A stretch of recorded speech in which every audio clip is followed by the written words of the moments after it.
ऐङ्कार श्रीङ्कार रहस्ययुक्ताः ह्रीङ्कार गूढार्थमहाविभूत्याः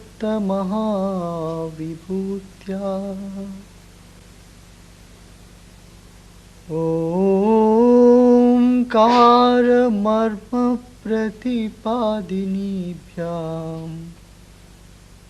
नमो नमः श्री गुरुपादुकाभ्याम्।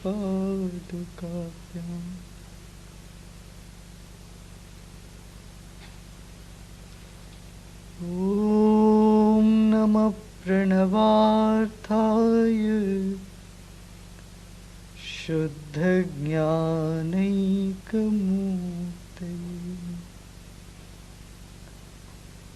निर्मलाय प्रशान्ताय दक्षिणामूर्तये।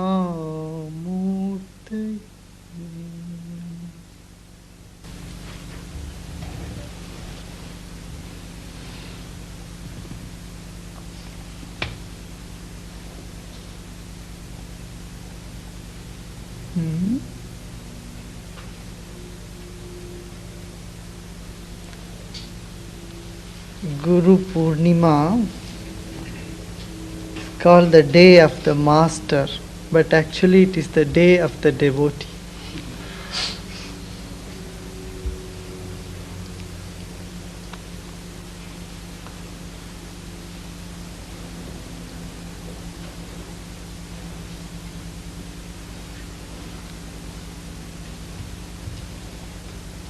A student goes to a teacher and learns something.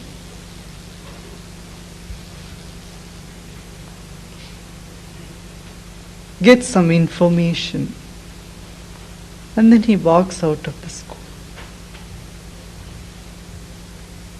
There is no more information, just like looking at a guidebook, like a tourist guide. You go with a tourist guide to see a place, the guide shows all the places, or like a traffic police. Sometimes he directs you. Or a gas station, you go and ask someone, where is what? And they'll give you some information. You take it and you say one thank you, and there it is finished. Isn't it? You went to primary school, middle school, and whatever you grade you call it, grades of school, secondary school. You collected information. You learnt about mic, you learnt about computers, learnt about mathematics, learnt how 2 plus 1 is 3.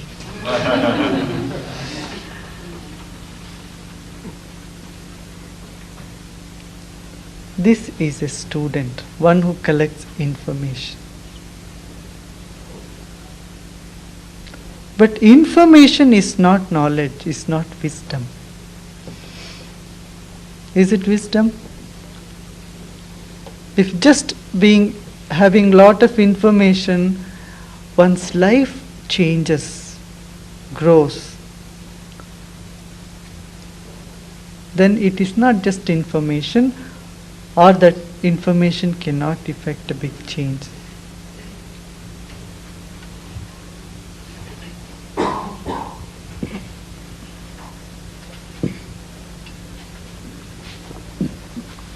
आइए।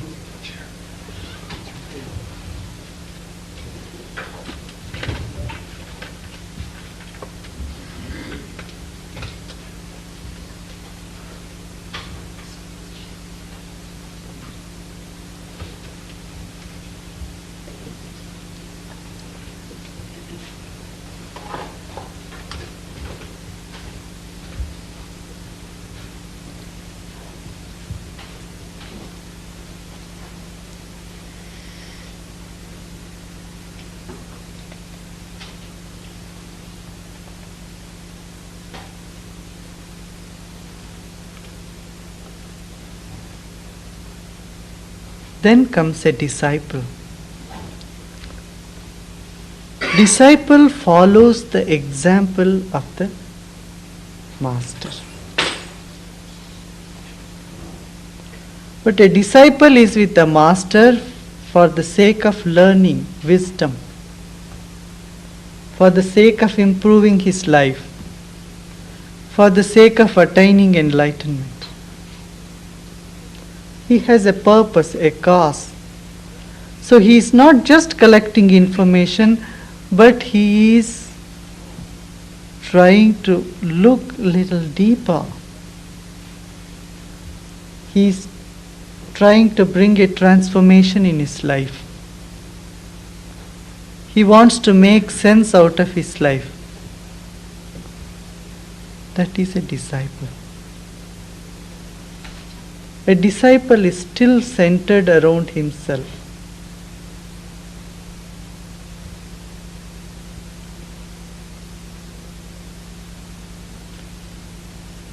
So disciples take some time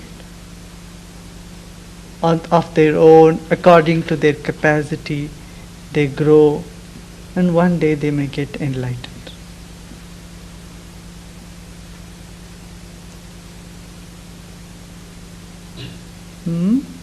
And then there is devotee.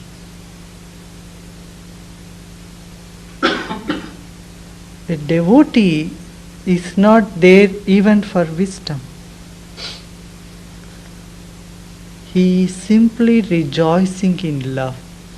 He has fallen in deep love with the Master, with the infinity, with God. He doesn't care whether he gets enlightened or not. He doesn't care whether he learns a lot of knowledge or wisdom or not. But that very moment and every moment immersed in divine love, that is enough for him or her.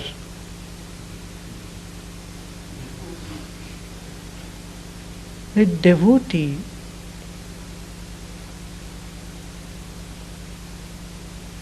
is very rare to find.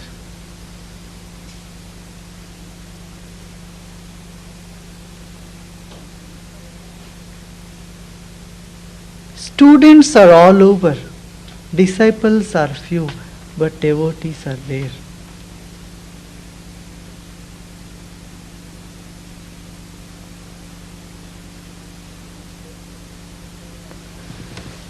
It's nothing great to become God or be God.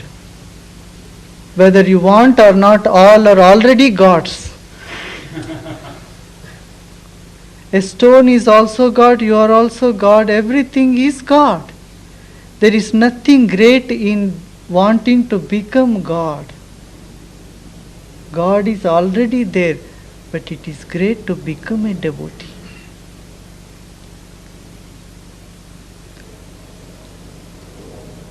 Do you see this? Everything, whether you want or not, is already God. But the love, devotion has flowered somewhere, where the devotion has flowered totally. The flower has bloomed. That is devotion, the devotee. Attraction is everywhere. Love is somewhere, but devotion is again rare.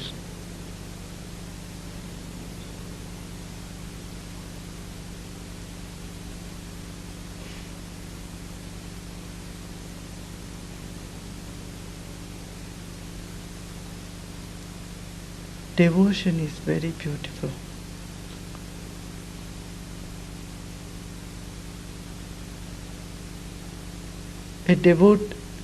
A student comes to a master, teacher, guru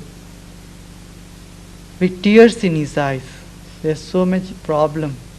And when he leaves also, he leaves, carries the same tears. But the quality of the tear is different. It's of gratitude. Still tears flow, but they are of gratitude, of love.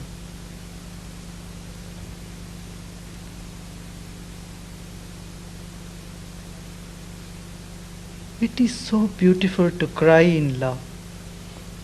One has cried even once in love, they know the taste of it. What is surrender? What is devotion?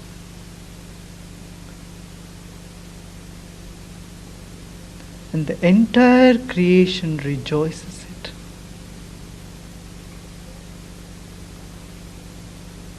The entire creation is longing for one thing, a transformed tears.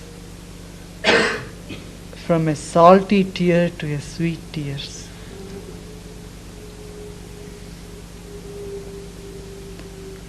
One of Buddha's disciples got enlightened. Sariputra was his name. When he got enlightened, Buddha told him, now you go ahead, go into the world and preach, teach, do the same work, carry on my work. No, Sariputra left Buddha, but he was crying and crying and crying, and people asked him, what? You are enlightened, why are you crying? He said, who cared this enlightenment? It could have waited, I didn't even bother about it. I never asked for it. But the joy of being at the feet of Buddha was so great.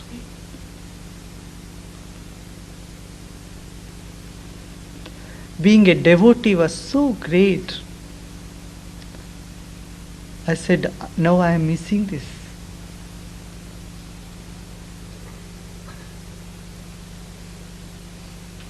I would have preferred that for the enlightenment.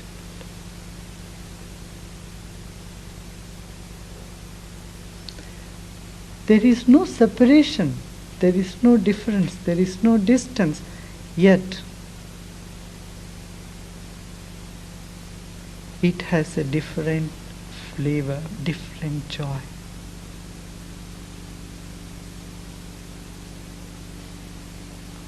That is devotee. A devotee will never fall. He cannot fall. There is no chance for it.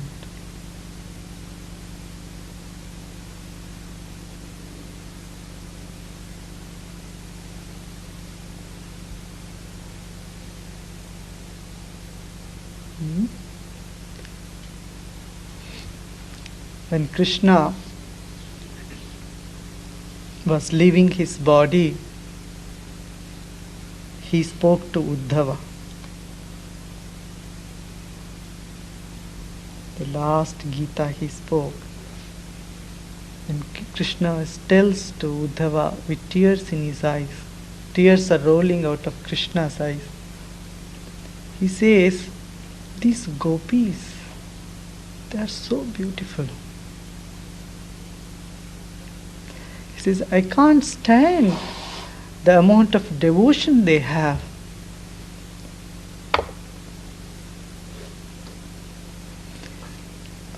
He tells them, you go and tell these gopis, these devotees of mine, that only they can free me of their gratitude and of their love. It's so beautiful. He rejoices. He says, Krishna says to Uddhava, go and tell them that is the glory of devotees. He says, I am not in heaven. I am not in temples. But where my devotees sing, I am right there.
So devotion is something that can move even rocks.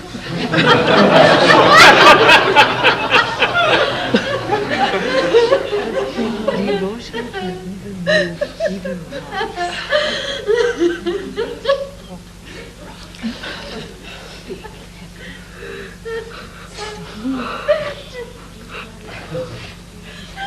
There was a Zen teacher.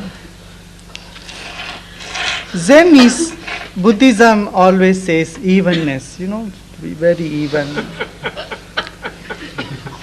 There was a Zen master who thought he was very enlightened and went around saying, I am enlightened.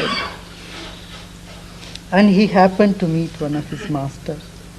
The master gave him a puzzle. It's called koan. Koan? Koan. Koan. And the koan was, the statue has eyes.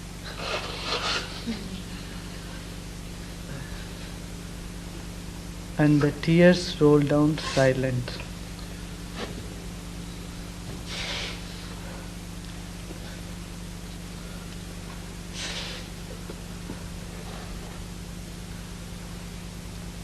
Hearing this, the Zen master was shaken. He said, there is some depth in it. That love is something that even divine rejoices in it. The infinity longs for you as much as you long for it.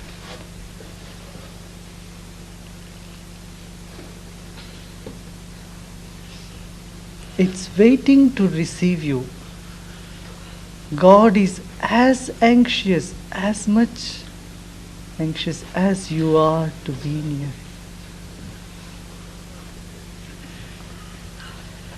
So, when a devotee flowers in this planet, God is so happy. That is the next sutra.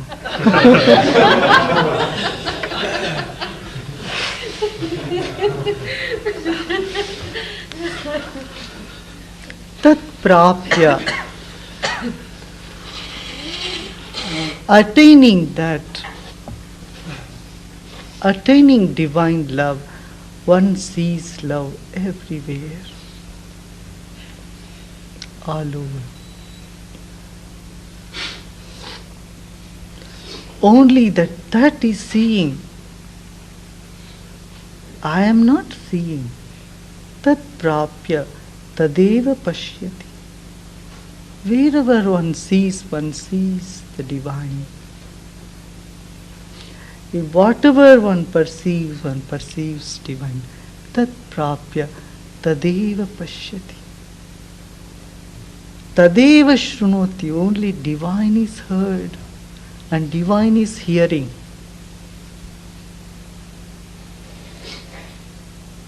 Some of you have noticed when you are saying something or teaching something, talking something, especially about something that is valuable, worth, love and wisdom, you see that you are not speaking something else, Sadguru is speaking through you. Attaining Sadguru, the Guru himself sees through you. The Guru is speaking. Tat prapya tadeva bhashayati. That alone speaks. The love alone is speaking. In fact, all actions are propelled by love. Have you seen this in creation? Even if you get angry, behind that anger there is love.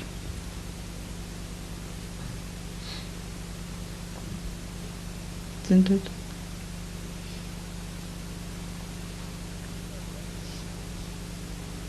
Even if you are worried about something, behind that worry there is love. Isn't it? If you really don't care for something, you don't worry about it too. Huh?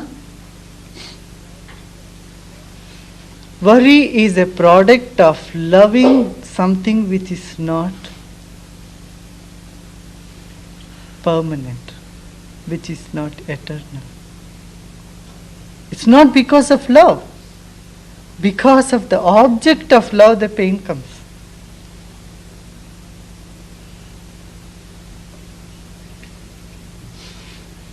See that? But behind every action there is love. Tat prapya, attaining that wonderful divine love. Only that looks through, hears through, speaks through. Only that is heard, that is spoken, that is seen all over the creation. Isn't that beautiful sutra? Tat prapya tadeva drishyati tadeva bhashyati tadeva shrunoti.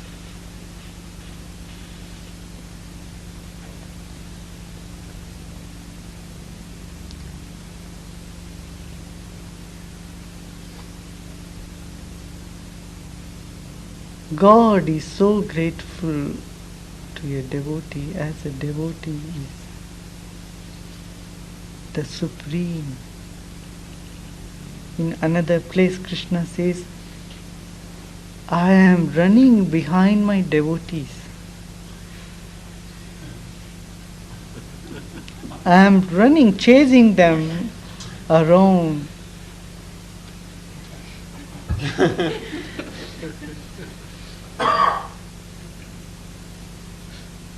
He says, because they are rejoicing in the divine love.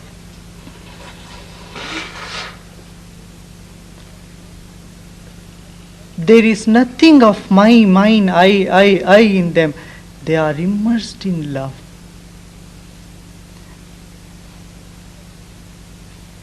They are not caring for anything but being in love. Nothing matters to them.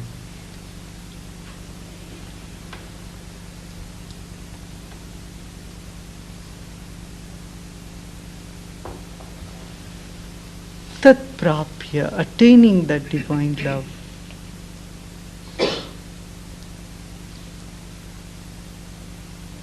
There is full centeredness.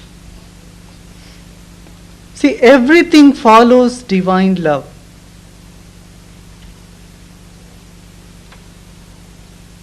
Knowledge, wisdom.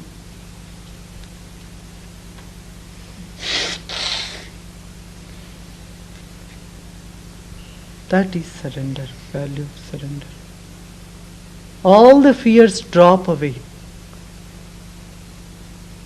Fear is lack of love.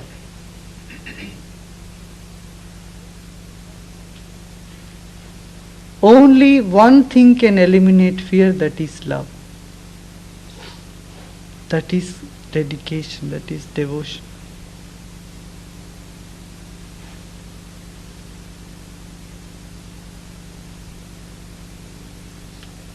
Now the next sutra, Gauni Tridha Guna Vedat Arthadi Vedatva. Little longer sutra. There are three types of secondary love. We were talking about the divine love, the supreme love. Now they say there are three types of secondary love. The secondary love is of course useful in some way. What are the three types of secondary love?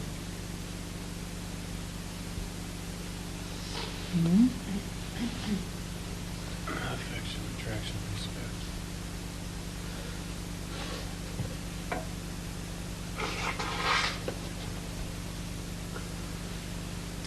One out of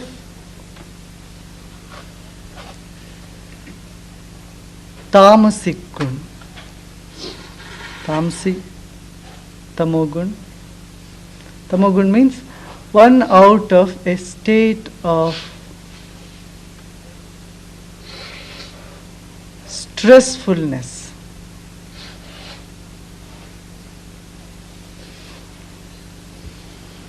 Now,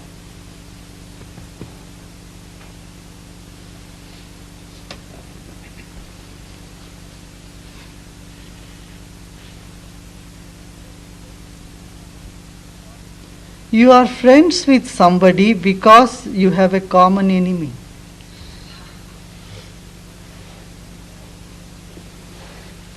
Do you see?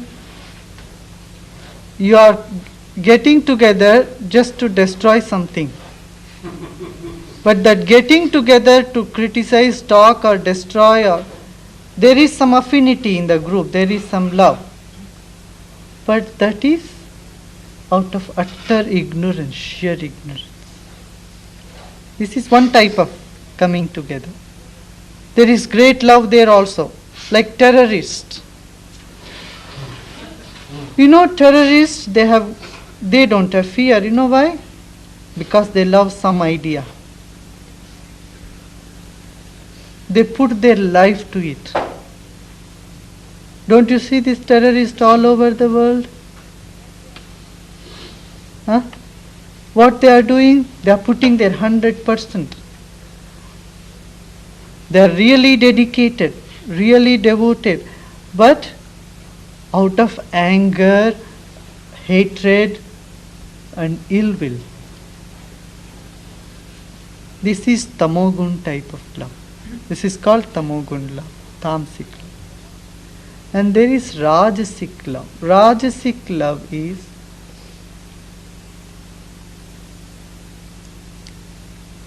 out of restlessness, out of loneliness, out of impatience, out of lust.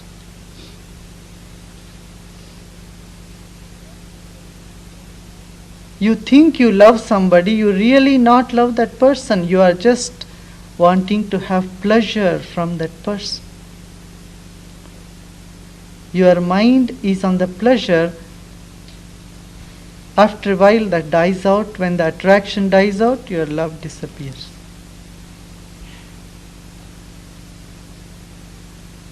That type of love is rajasic love. It is better than the terrorist love of the terrorist.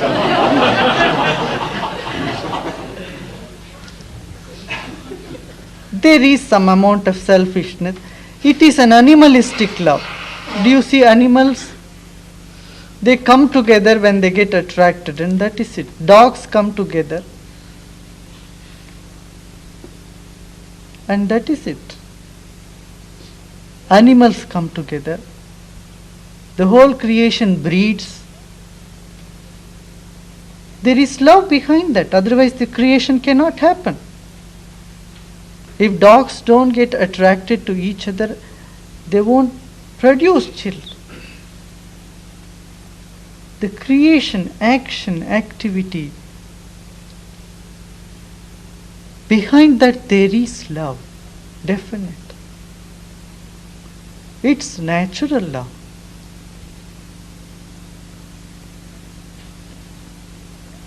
This is second type of love. The third type of love is something that comes out of knowledge, out of awareness, out of gratitude. This is sattvic love. Alan made this favor to me. He helped me. So I am grateful to him. Next time I see him, I feel so happy. I was drowning in the lake and he came and pulled my hand out and saved me. He did some favor when I needed something. I needed $10, he gave me $20. So I feel grateful for his gestures. I see some good qualities in Alan. He is a wonderful person. So I am attracted towards him. This is sattvic love.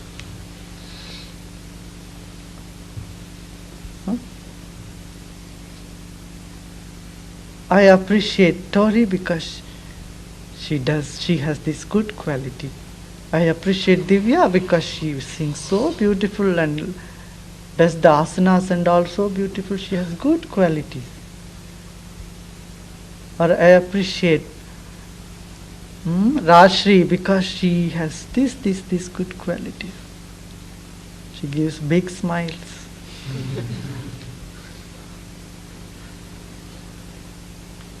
Then there is a cause, there is a reason, there is something hooked to the love. This is sattvic love. See, it's called sattvic love. But these three are secondary love. And who gets into these three stages? And three type of people also fall in love with the divine. One is one who is suffering. If you go to many churches or temples or even spiritual groups, people whom you find is those who want to escape from their suffering. So they want to go and pray to God, God, free me from this suffering. This is enough of it. I want some peace. Huh? Sufferers cry from their heart.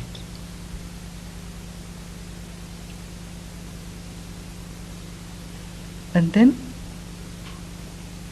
people who want something more. Not necessarily they are suffering, but they want something. Enlightenment or XYZ, something. Want to find the meaning. This is second type of love. They want something. People with desires. People with suffering. People with desires, and third is people of inquiry.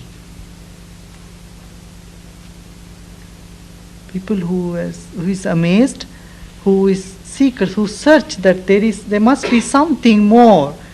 Just this world is not the end. There is something beyond this world.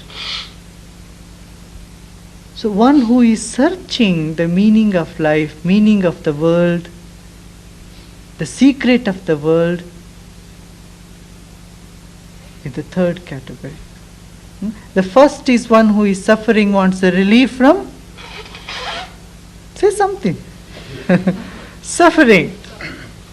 And then those who are desirous of something, attaining something, either wealth or enlightenment or something, who wants something, wanting people. Second type, who pray. The third is one who is seeking, wants to know. He is not wanting enlightenment, he is not just curious. Want to find the meaning of life, what is next, what will happen, what is about this universe. These three type of love with these three type of people are secondary love.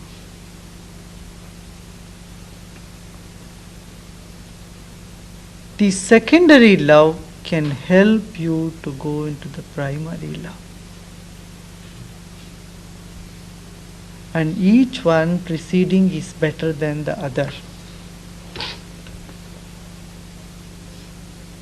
A Rajasic love is better than the terrorist love.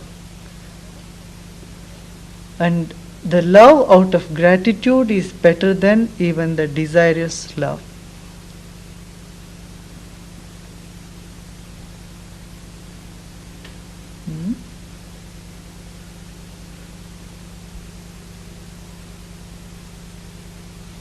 All other things, gestures we make, is to bring up this devotion. Love to mature as devotion. This we have seen. First is attraction. And then attraction grows into love, and love grows into devotion. Have you noticed this happening?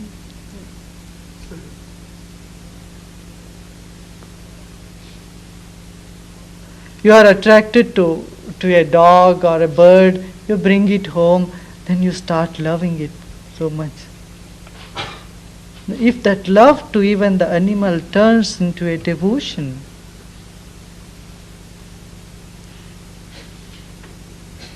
there it has flowered. See, love dies if there is no dedication. Isn't it? If you have only love and no dedication, will that love stand? Huh? No. When that love becomes dedication, dedication becomes devotion.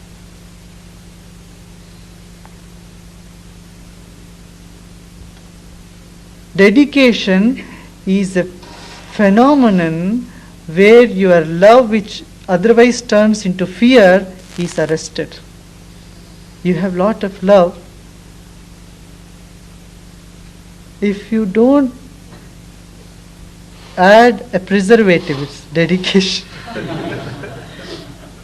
The love will go stale and become fear.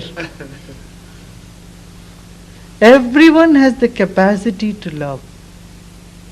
It needs just one step to make one dedicated. Education, that is education. You know, in army, military, this is what they do, nothing. The march fast is another thing. There's one is made to dedicate their life. You know what is done in science laboratories? It's not a martial dedication, but an intellectual dedication is brought out within them. Isn't it? Huh? Can you find a great scientist without dedication? It is impossible. So purpose of education is to make you dedicated. That is what a disciple does. When the dedication completes, the disciple flowers as devotee. So Guru Purnima is the day of full moon. In the full moon reminds one the fullness of life. How full our life has become. So that full our love has bloomed. So a devotee rejoices in his or her devotion. Jai Gurudev.